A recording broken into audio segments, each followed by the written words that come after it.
Sony has announced the newest entry in what appears to be a series, Ghost of Yotei.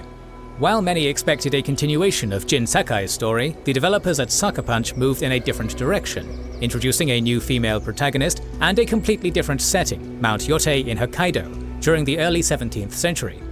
The date we see in the trailer, 1603, is of great importance in Japanese history. It is the year the Tokugawa shogunate officially began, 3 years after Ieyasu won at Sekigahara, the largest battle in feudal Japanese history.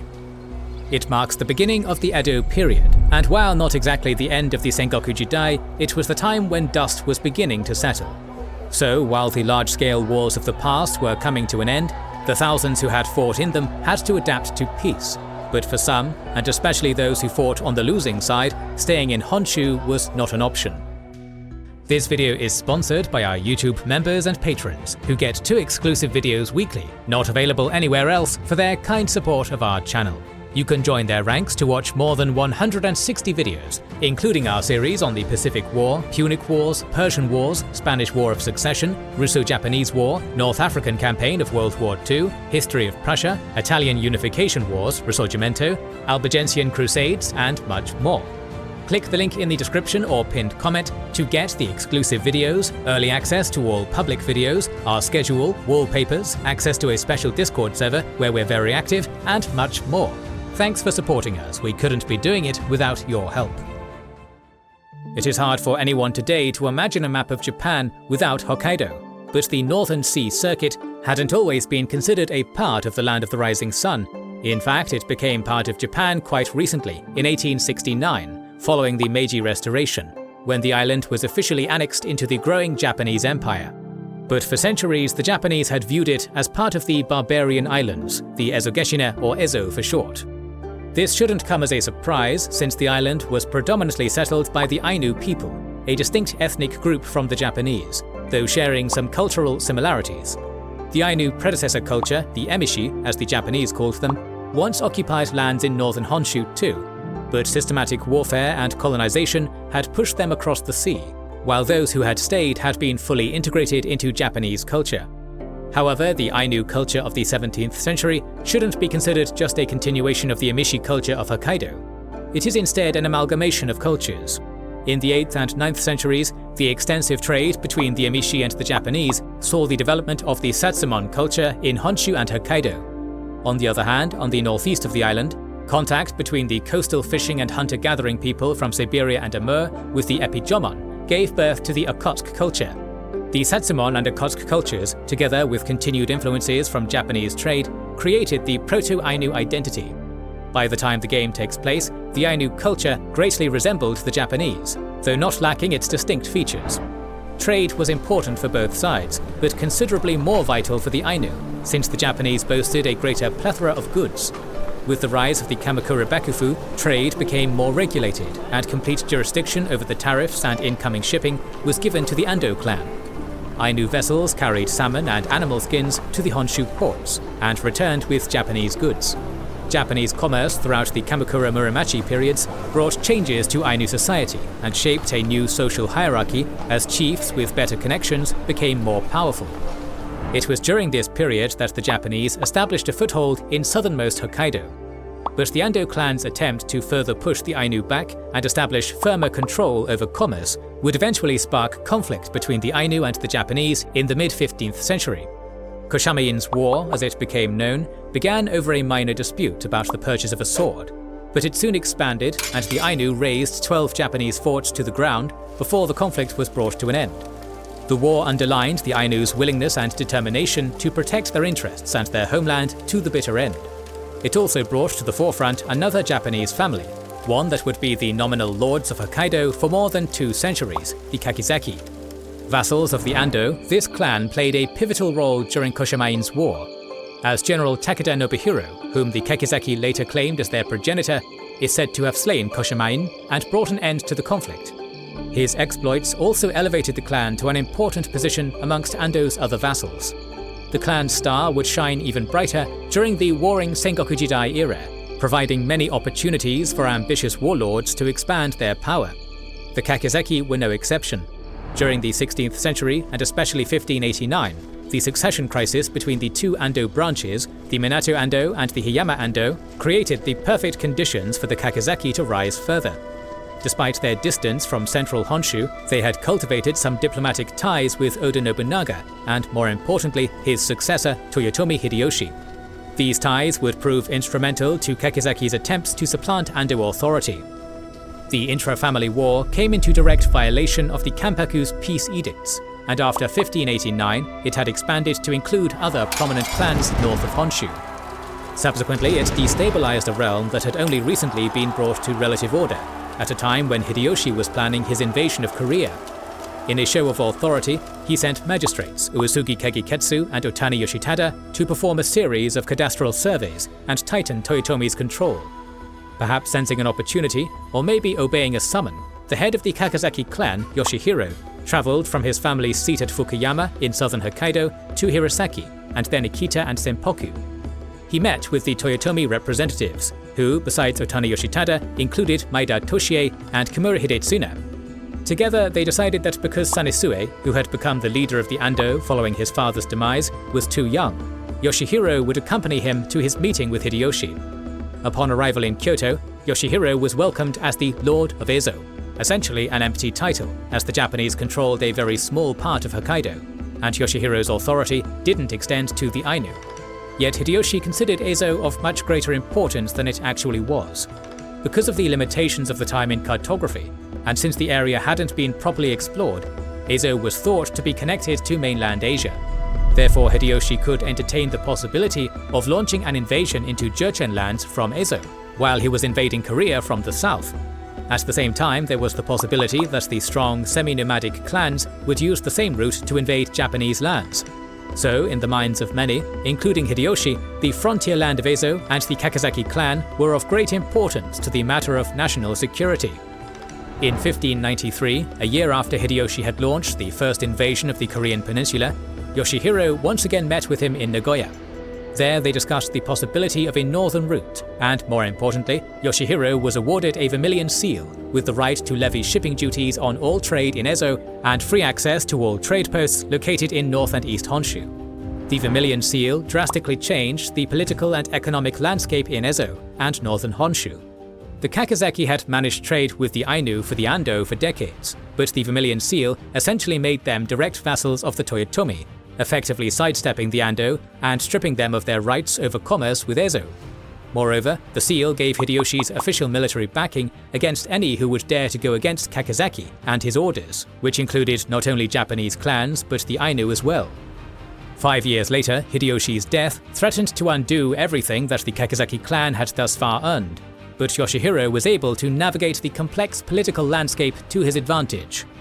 With his fief situated in the far reaches of the realm, he could just wait out the storm and pledge his allegiance to whoever came out victorious. But Yoshihiro, even before the Battle of Sekigahara that would determine the dominant power in Japan for the next 2.5 centuries, traveled with his son to Osaka. There he provided Ieyasu with a map of Ezo and a chart of the Kakizaki family tree. Yoshihiro also changed the clan's name from Kakizaki to Matsumae. These formalities might seem a bit random, but they conveyed a clear message. From now on, the clan was no longer a vassal of the Toyotomi, but would directly serve the Tokugawa. A few months later, in 1600, Yoshihiro abdicated in favor of his son, Morihiro. This move would completely dispel any lingering doubts as to where Matsumae's loyalty lay, since Yoshihiro, who had personal ties with the Toyotomi in the past, had willingly stepped down from power. Following the victory at Sekigahara, Morihiro would even travel to Edo to strengthen ties with the new overlord of Japan. In 1603, the year in which the Ghost of Yotei is set, Tokugawa Ieyasu formally received the title of shogun from Emperor Go-Yozei and established the Tokugawa Bakufu. That very same year, Matsumae Yoshihiro traveled to Edo and discussed with Ieyasu and Honda Masanobu the possibility of exploiting Ezo's natural resources. Most importantly, the gold that Japanese merchants had reported existed in large quantities. Since the Matsumae clan was already in control of all commerce with the Ainu, already had land in Ezo, and knew the locals better than anyone else, Ieyasu placed them in charge of the gold mining operations as well. Despite having acquired these rights, extensive gold mining operations would begin more than a decade later, during the time of Yoshihiro's grandson, Matsumae Kinhiro. Gold was extracted from streams in the Oshima Peninsula in 1617, and mining operations would soon spread further inland and east, reaching the Yubari River by 1635. Coincidentally, the Yubari River is not very far from Mount Yotei, or Makarinu Puri as the Ainu would call it at that time. So maybe the gold mining operations will be featured in the game if the timeline stretches that far.